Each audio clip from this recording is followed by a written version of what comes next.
Back here on CBS Sports HQ, Hakeem Dermish here with you. Here's a look at the top 5 picks in the 2023 NBA Draft. AK of the year, Victor Wembanyama got drafted. Years from now, we'll look at the top 10 or top 5 and say, oh, man, they could have had that guy. That was a miss. Pretty awesome top 5 picks, I would say, as Amen and Ausar Thompson make NBA history. The first pair of brothers to go top 5 in the same NBA draft. Back here with Matt Norlander, Adam Finkelstein, and welcoming former NBA Coach of the Year Avery Johnson, as a player helped the Spurs win the NBA title in 1999. Here to talk winners and losers. And Avery, I'll come your way first. Who was your biggest winner on draft night? I'd have to say Victor Wembanyama, the big winner. The Spurs, the big winner. Who's your big winner? Yeah, definitely the Spurs are one of the teams that was a big winner. But I like what the Houston Rockets did in this draft. You know, obviously the Rockets and teams like Detroit, they wanted to land that #1 spot. But outside of that, the Rockets, with Amen Thompson and especially Cam Whitmore sliding down from the lottery towards the back end of the first round, to come away with both of those players, that's going to add toughness, defense, obviously athleticism. Amen Thompson is a point guard. He'll complement all those other guys that they have on the roster that can score. But the combination of Thompson and Whitmore here, I really love this move. Obviously with Whitmore, you know, one and done guy.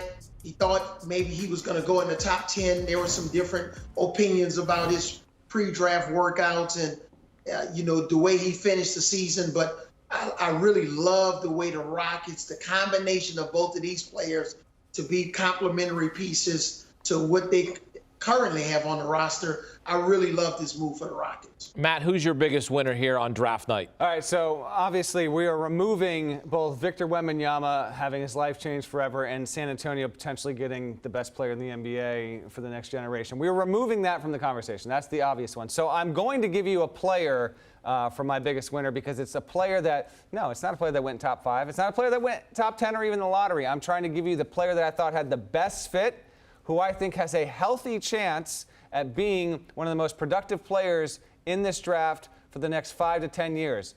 The fit is amazing. I'm giving you Jaime Jaquez getting drafted out of UCLA, going and joining the Miami Heat. The Heat had targeted him. We're hoping he would be there. We're confident he would be there at 18. Indeed, he was. This feels perfect. So Jaquez to Miami, my biggest winner. I think he's an immediately helpful, impactful role player, and he's got a fruitful, long career ahead. You know, I think that Charlotte and Portland both did well. I thought Charlotte did a really nice job at the end of the first round and into the second there with Nick Smith and Amari Bailey. But with Portland, there was speculation that they might prefer Brandon Miller because of fit or because of their own evaluations. But I think this is an ideal scenario for them, and I've said I'm going to continue to say it. The ability to have 2 high-level young assets like Scoot Henderson and Shaedon Sharpe without having to go into complete rebuild does not happen in the modern day NBA. They are in a position where they can theoretically, as long as Dame Lillard is still willing to do it, compete for the playoffs under his leadership, and yet simultaneously start their rebuild under Scoot Henderson and Shaedon Sharpe. So I really think that is a perfect scenario. Add in the fact that Dame Lillard now gets to mentor Scoot Henderson. I really think this wound up being just absolutely great for Portland. All right, so let's switch gears here and turn to the team that left a lot to be desired, or a pick that left a lot to be desired. Avery, who didn't help themselves out on draft night? Well, I'm going to have a little bit of fun here. When I say the biggest losers in this draft, it's not anybody that got drafted tonight, but it's 2 guys on the Orlando Magic roster when you're talking about Jalen Suggs and Cole Anthony, because they need to move over, because this freight train of a point guard is coming in. Anthony Black, he's 6'7". This guy got incredible court vision. They're going to have to move over and go to the bench, because this guy will be a day 1 starter. He's got high basketball IQ, played for excellent coach in Eric Musselman, who also had 2 first-round picks tonight. But his elite defense and the way that he can move the basketball. And what we saw with the Denver Nuggets, passing is a premium. A lot of times we talk about three-point shooting, which he needs to improve on, but the ability to move the ball from side to side and make sure the ball keeps a lot of energy and finds the right player. Anthony Black has that capability. Avery just sent 2 players to the bench for the Orlando Magic. He's really good at that. Yeah, he did it for a living. He's a former NBA Coach of the Year, so he's got the pedigree. He's got the credibility as well. Your biggest loser is who or what team? Well, I gave you a player for the winner. I'm going to go a team for the loser. It's a team that, a franchise that might be spinning its wheels just a little bit. And just for me, listen, here's the reality. A lot of optimism comes with draft night, but every single NBA draft has players taken in the top 10, top 20 first round, and they will just simply wash out. It is inevitable. It's a numbers game. Utah Jazz, for me, are the biggest losers because I didn't have a top 10 grade on Hendricks. I'm not as in on him as Adam is. Keontae George, maybe. I'm not convinced he's ultimately going to hit. And then Bryce Sensabaugh was maybe the second biggest faller in the draft in the first round, with Cam Whitmore obviously being the biggest one. So I'm just not sure if Utah, and listen, Danny Ainge is known to take big swings.